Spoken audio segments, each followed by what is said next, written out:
Hey guys, welcome back, and for this video I'm going to show you how to set alarm on iPhone.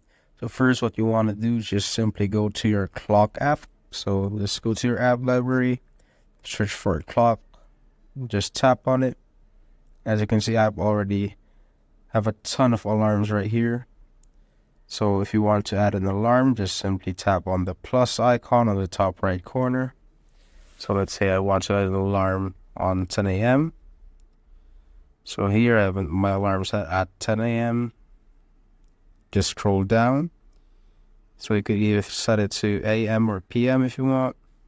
Then you could set it to repeat every Sunday, Monday, Tuesday, or whatever you want.